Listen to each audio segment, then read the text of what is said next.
Today on VOX, we have information on COVID and more. Ethan Scoggins will have your local weather, and Gunnar Taylor will have your sports. It's Thursday, October 15th, 2020, and you're watching VOX News Today.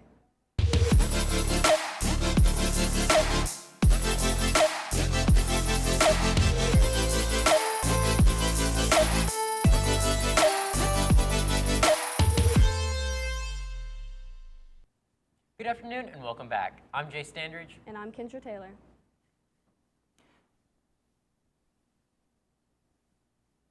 "32-year-old Unique Edwards felt ill with COVID-19 in June.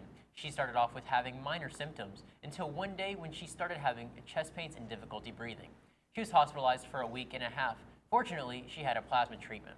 4 months later, after she recovered, she met Chris Klug, the donor whose plasma was used by doctors to treat Edwards' COVID-19 symptoms and potentially saved her life. Fire Prevention Week in Parma included the city honoring 8-year-old Jada Green, who last summer saved her older sister and family home on Grovewood Avenue from an attached garage fire. John Moore Elementary School student was at home when she smelled smoke and heard the fire roaring behind the garage door. After waking up her sleeping sister, the two exited the home safely with their dog, Moana.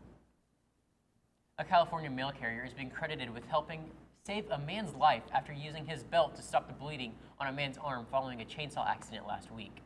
The U.S. Postal Service employee Fernando Garcia was on his daily route in Los Angeles suburb of Norwalk on Friday when he heard a family screaming for help. He looked closer and saw a man holding his arm while covered in blood. Garcia used his own belt to create a tornet to stop the bleeding before ambulance arrived. A 12-year-old boy, Caleb Anderson, is set to make history as the youngest student to study aerospace engineering at Georgia Tech. Anderson is expected to gain admission to the prestigious university in the fall after meeting the school's president. This tween prodigy, who comes from Marietta, Georgia, has amazed administrators with his advanced knowledge and his ability to assess and retain complex information. As of Sunday, we have 2,965 new COVID cases, bringing in total to 217,682. Of the cases, 207,669 are confirmed. Thankfully, out of those confirmed cases, 194,836 are inactive or recovered. The total number of hospitalizations is now 9,248, but currently there is only being 846 being hospitalized. Here's Ethan Scoggins with your weather. We finally caught a break from all that rain. I'll let you know how long that's going to last right after this break.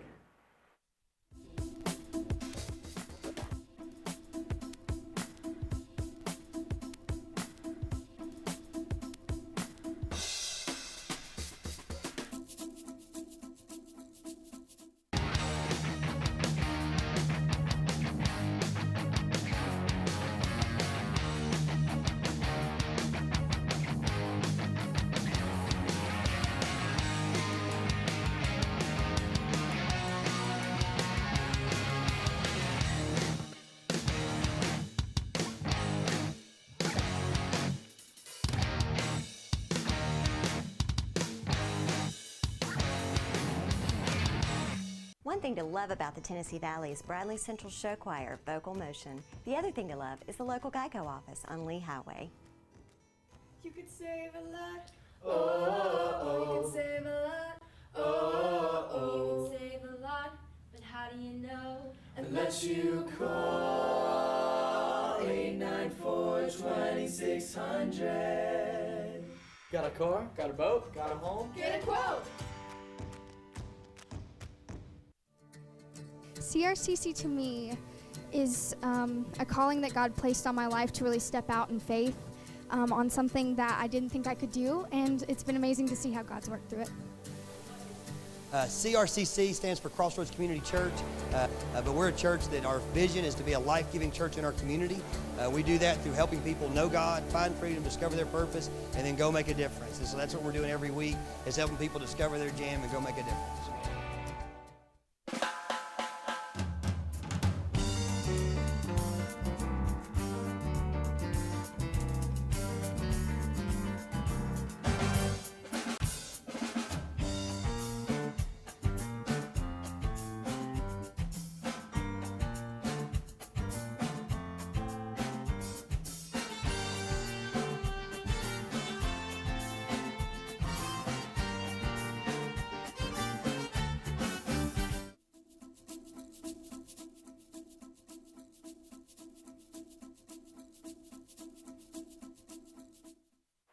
Welcome back. Now let's take a look at our weather at glance. As you can see today, we're going to have a high of 79 with a low of 51. We have some 9-mile-per-hour winds brushing across this way, and we have a humidity of 70%. Now let's take a look at our weekly weather report.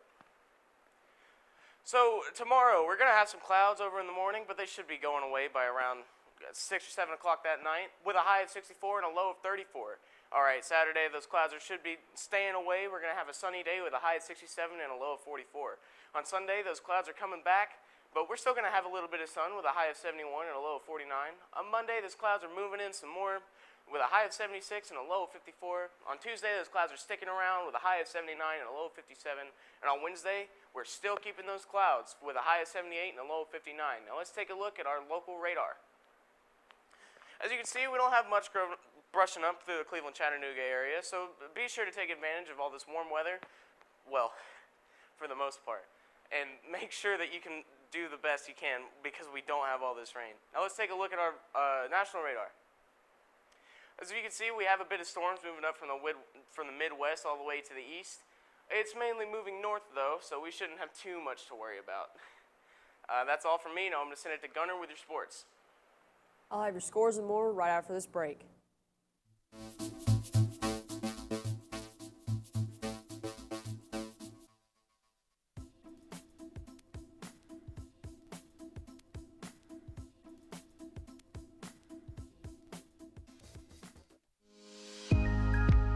In 1933, Ray Jackson founded Jackson Furniture in the midst of the Great Depression.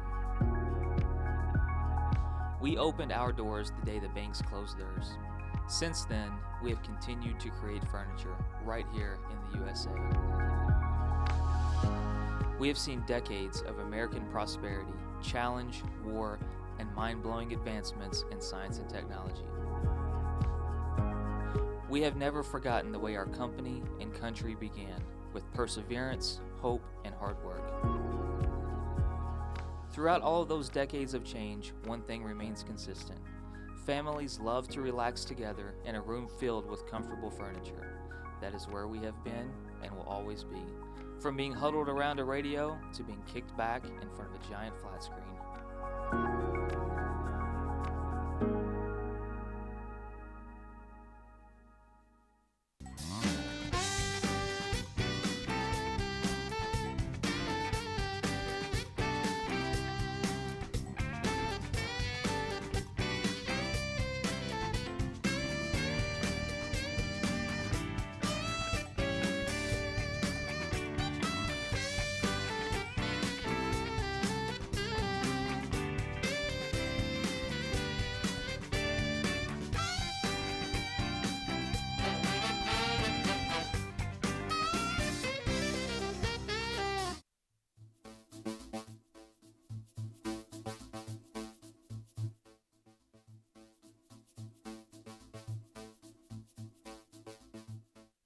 Welcome back. MLB NLCS between the Dodgers and the Braves was not fun to watch for Braves fans. After the Dodgers scored 11 runs in the first inning, the Dodgers go on to win 15-3. Clayton Kershaw is set to pitch tonight for the game for Game 4. Now ACLS. The Astros were hoping to stay alive after going down 3-0 in the series. Before yesterday, the Tampa Bay Rays were 11-0. Taylor Glasnow pitches but now that streak is now over. Astros win 4-3 to force Game 5. Bradley Central Bears football team travels to William Blount to face the Governors on Friday. That's all for me. Stay tuned for more right after this break.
Alexa, ask Whirlpool. Hey Google, ask Whirlpool. Ask Whirlpool. Ask Whirlpool. Care can be a handful. That's why our Whirlpool Smart Range helps you care smarter with voice control. Hey Google, ask Whirlpool to turn off the oven. Set oven timer for 5 hours. Keep warm. Alexa, ask Whirlpool to preheat the oven to 350. So life doesn't revolve around your range. Everyday care. Whirlpool.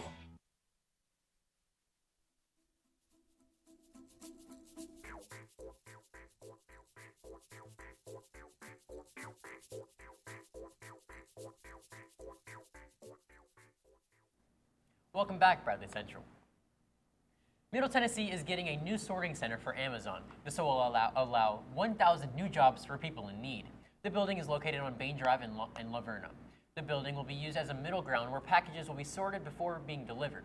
Jobs available will be for both part-time and full-time. Here are a couple Halloween festivals that are up and running this year. Goblins and Goodies at the park will be at Veterans Memorial Park in Laverne. They will have hayrides available, games for kids, and trick-or-treating along the trail as well. This will be on the 24th from 1 to 3 p.m. Halloween at the Avenue will be at Medical Center Parkway in Murfreesboro on that same Saturday. They'll have treat stations around the area and trick-or-treating available at certain stores. Early voting started here in Tennessee and it did not disappoint. Voters were gathering in massive groups, all eager to get their ballots in. With such a massive turnout, we expect the same for mail-in ballots. Early voting ends on October 29th, and voting locations are open every day except Sunday. When an execution is carried out in the state of Tennessee, it is Attorney General Herbert Slattery who meets with the victims' families. He takes them through the process, addresses their concerns, and meets them again once the sentence is carried out. The AG is also charged with seeing the laws of the state are enforced, including carrying out the death penalty. Halloween is just weeks away, and you may be wondering what the most popular candy in Tennessee is. The Tootsie Roll Pops are the most popular candy in Tennessee, selling around 55,627 pounds of the candy. The second most popular is saltwater taffy, and the third is Skittles. Franklin, Tennessee's first mural offers a welcoming dose of sunshine. The bright yellow rays of sunshine welcomes new people to Franklin, Tennessee. It took 2 months to paint the exterior of the brick wall. Michael Cooper, a designer from Franklin, says, quote, "I think it's long overdue. Franklin is a relatively conservative town when it comes to keeping their history and architecture at a certain level, but there is something about public art that makes people proud of their surroundings," end quote. Haunted houses are tackling pandemic fears. Haunted houses are now limited to capacity because of COVID-19. Parker Warner, who owns Devil's Dungeon and Haunted Hell, is working to make the haunted houses as safe as possible. We are online at YouTube at BCHS VOX News. You can check us out on Facebook, WTNB, and of course at voxnews.net. Tell your friends and family to watch each day. You just can't get enough of Vox. That's all we have for you today, Bradley Central. And as always, God bless and go Bears!